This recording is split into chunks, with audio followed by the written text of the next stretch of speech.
বালিকা উচ্চ বিদ্যালয়ের নবীনবরণ এবং বিদায় আয়োজন 2025-এ মঞ্চে উপবিষ্ট উপজেলা মাধ্যমিক শিক্ষা অফিসার, সুপারভাইজার, অত্র বিদ্যালয়ের প্রধান শিক্ষক, উপস্থিত আছেন অন্যান্য শিক্ষকবৃন্দ, কমিটির সদস্যবৃন্দ, আমার প্রিয় ছাত্রছাত্রীবৃন্দ, প্রিন্ট ও ইলেকট্রনিক মিডিয়ার সাংবাদিকবৃন্দ, সকলকে জানাচ্ছি আমার সালাম। আসসালামু আলাইকুম। আমার ছাত্রীরা, আমি তোমাদের দু একটা পরামর্শ দিব, একটু মনোযোগ দিয়ে শুনবে। তোমরা তো শুনেছ কবিতার লাইন, বিশ্বে যা কিছু মহান সৃষ্টি চিরকল্যাণকর, অর্ধেক তার করিয়াছে নারী, অর্ধেক তার নর। আমাদের মেয়েরা পিছিয়ে নেই।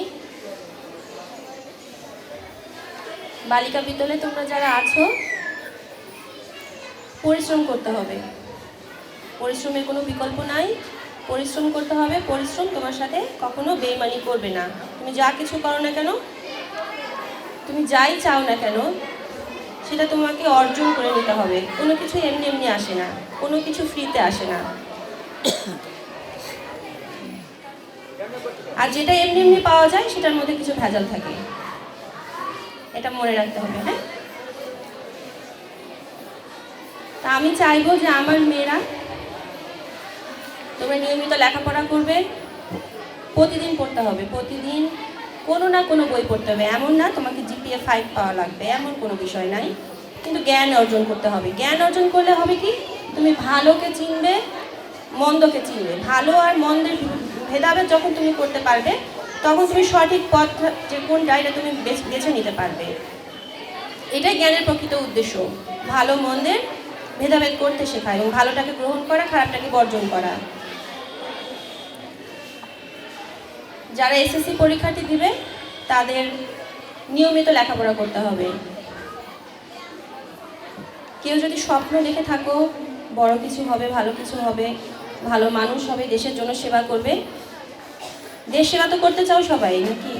চাও তো? আমার মেয়েরা এখানে দেশ সেবা করতে চায়, এটার জন্য কিন্তু শুরুতে তোমাদের লেখাপড়া দরকার, অধ্যবসায় দরকার। আর যারা নিয়মিত লেখাপড়া করবে তারা অবশ্যই ভালো ফলাফল নিয়ে আসবে। এসএসসি পরীক্ষাটা খুবই গুরুত্বের সাথে বিবেচনা করা হয়। আমার এখানে সম্মানিত শিক্ষকবৃন্দ আছেন, আমি অনুরোধ করব 67 জন মেয়ে এবার পরীক্ষার্থী এবার এসএসসি পরীক্ষা দেবে, তাদের খেয়াল রাখতে হবে। 12 জন শিক্ষক মহোদয় আছেন আমাদের, আপনারা অনুগ্রহ করে আমাদের ছাত্রীদেরকে ভাগ করে নেবেন। তাদের যার যা সমস্যা হচ্ছে, যে কোনো ধরনের সমস্যা, যে ক্লাসে শুধু প্রথম হয়েছে তার দিকে নয়, যার ফলাফল সবচেয়ে এবার খারাপ হয়েছে তার দিকে খেয়াল রাখতে হবে যে কেন খারাপ হলো, তাকে হেল্প করতে হবে। তার কোন জায়গায় তার সমস্যা হচ্ছে, তাকে আমরা হেল্প করব। এবং তোমাদের যে কোনো ধরনের সমস্যা তোমরা যদি আমাকে বলো, আমি তোমাদের পাশে দাঁড়াবো। যে কোনো ধরনের সমস্যা, কিন্তু লেখাপড়া করতে হবে। নিজের স্বাস্থ্যের যত্ন নিতে হবে, অসুস্থ হওয়া যাবে না, খাবার ঠিক মতো খেতে হবে, নিয়ম মেনে চলতে হবে। যে যে ধর্ম বিশ্বাস করো সেই ধর্ম অনুসরণ করতে হবে। সব ধর্মের মূল কথা একই, কোনো ধর্মই তোমাকে খারাপ কাজ করতে বলবে না, কোনো ধর্ম চুরি করতে বলবে না, মিথ্যা বলতে বলবে না। যা কিছু সঠিক, সুন্দর, সত্য, আমরা সেই পথে চলবো। যেটা সহজ পথ, সত্য পথ, সেই পথে আমরা সবাই চলবো। আমি চাইবো তোমরা সবাই মানুষের মতো মানুষ হও, সত্যিকারের মানুষ হও। অনেক লেখাপড়া করা জ্ঞানী মানুষ হলাম, কিন্তু আমি মানুষ হিসেবে খারাপ, মিথ্যা বলি, এর কোনো মূল্য নাই। এ ধরনের মানুষকে সত্যিকার অর্থে মানুষ বলে না।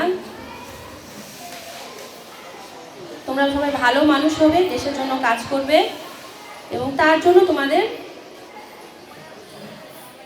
লেখাপড়া লাগবেই। পাশাপাশি তোমরা আমাদের শিক্ষকদের শ্রদ্ধা করবে, বাবা মাকে শ্রদ্ধা করবে, ছোটদেরকে স্নেহ করবে। তোমরা এগুলো বারংবারই শুনেছো। আমি এখানে অনেক মেধাবী মুখ দেখতে পাচ্ছি যারা নিয়মিত বিভিন্ন প্রোগ্রামে উপজেলায় তোমরা গিয়ে থাকো।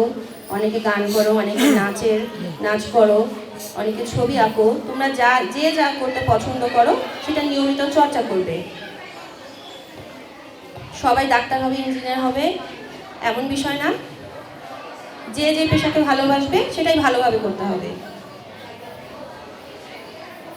তোমাদের জন্য শুভকামনা রইল।